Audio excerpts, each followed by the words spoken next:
Since its debut, Naughty Dog's series has served as an inspiration for a wide variety of artistic endeavors. The Last of Us has spawned a wide variety of artistic expression, from paintings to pixel art depicting the game's characters. Now, a Last of Us 2 fan has shown off his stunning anime-inspired Ellie tattoo. Keep watching this video to get the full scoop. What you need to know. Tattoos are a popular kind of body modification among the Last of Us fans. A growing subculture of devoted gamers sport indelible mementos of their devotion to the games in the form of tattoos. An admirer of Ellie's chose to have a tattoo of her likeness, albeit in a way that few would have guessed. A member on Reddit with the handle x_x uploaded a photo of a tattoo they acquired after being moved to do so by the story of The Last of Us. Ellie is depicted in an anime style clutching a dagger. The character's outfit and haircut from The Last of Us Part 2 are permanently inked onto her body alongside a blazing sun. It's presumably a nod to Ellie's in-game tattoo, which features a leafy vine wrapping around her arm. In addition, the character's clicker can be seen in the blade's reflection, which adds another layer of realism to the artwork. Fan appreciation. Over 1,000 people have upvoted the post x_x made, showing their appreciation for the tattoo. One commenter praised the art,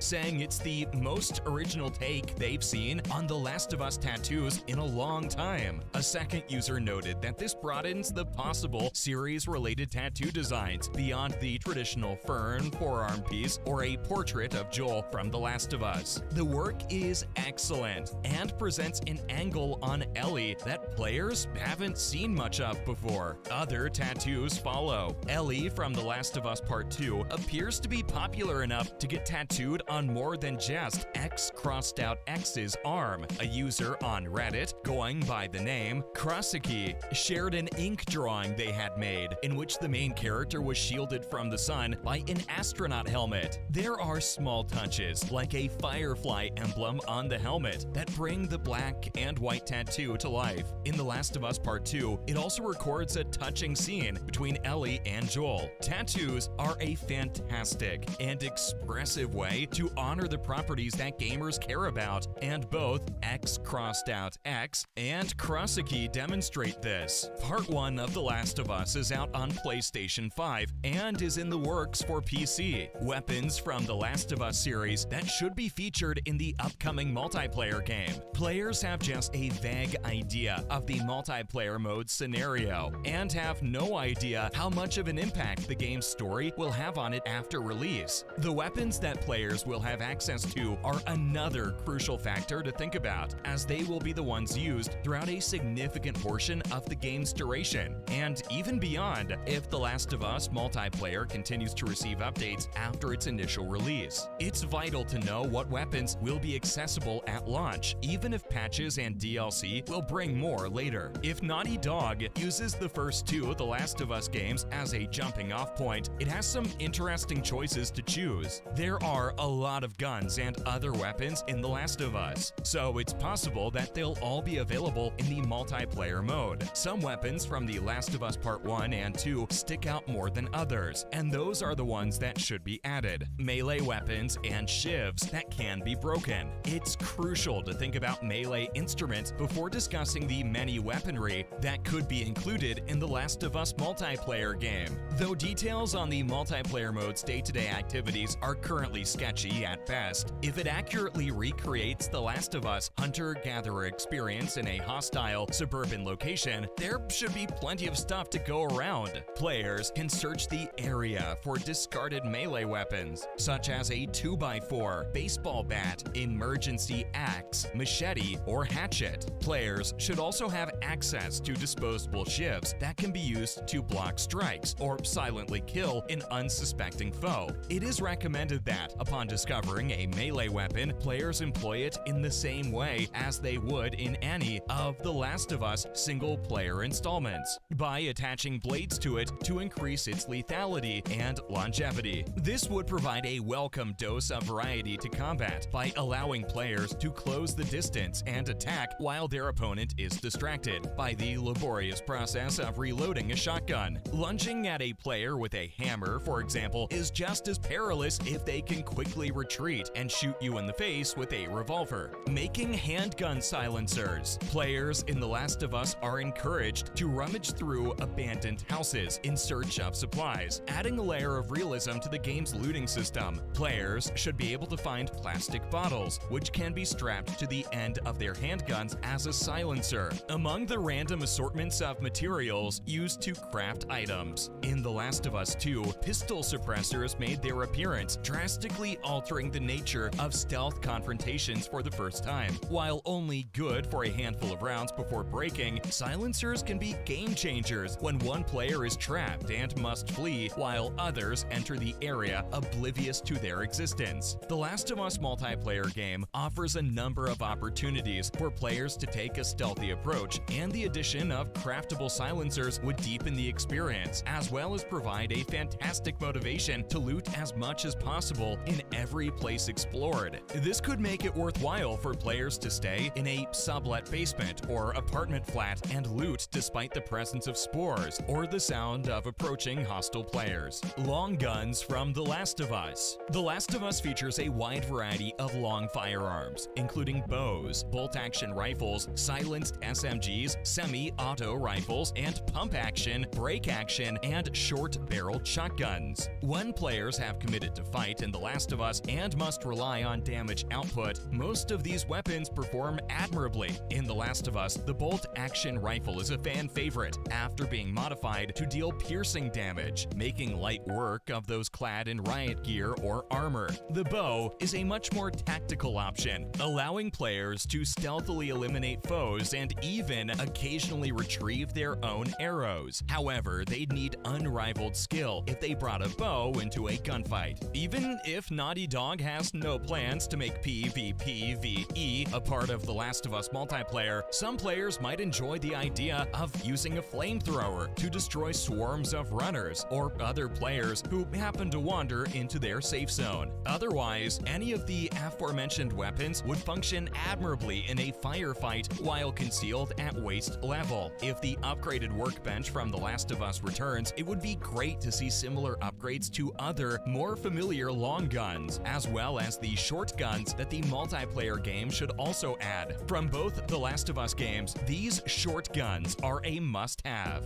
The revolver, 9mm pistol, shorty, and El Diablo are all viable options for short firearms in The Last of Us. All of these weapons can be found in Joel and Ellie's arsenal in The Last of Us Part 1. It would be considerably simpler to hide a handgun, and there would likely be more bullets lying about for it. In The Last of Us multiplayer mode, shotguns may be more cost-effective if they are all bought from the same arms dealer. However, at least one handgun is likely to become the default weapon after players have depleted their supplies of more powerful weapons. For instance, if plastic bottle silencers could be made and attached to the 9mm, it might become an extremely popular firearm. For the multiplayer mode of The Last of Us 3, nearly any firearm, melee weapon, or other item from the series could prove to be an invaluable asset. Additionally, the upcoming game could introduce a slew of brand new weapons to the series. A Daredevil game could use The Last of Us echolocation. For a long time, fans of Amy Hennig's Marvel game expected it to focus solely on Daredevil. One of the hardest things to do in a Daredevil game is to make sense of Matt Murdock's blindness. His blindness is an integral element of his character and should not be glossed over, but rather dealt with thoughtfully and with due respect. Having the game be played from a third-person perspective and giving him toggleable echolocation as shown in The Last of Us is the simplest method to accomplish this. There are no official announcements on a new Daredevil game at this time, but whispers abound. Given this, it's intriguing to speculate on the game's potential mechanics and how it might combine combat against criminals at night with courtroom drama during the day. So, have you played The Last of Us 2? Why don't you tell us about it in the comment section? And if you enjoyed watching this video, why not give it a like and a share? Lastly, subscribe to our channel and hit the notification bell to keep getting more interesting content like this. See you next time.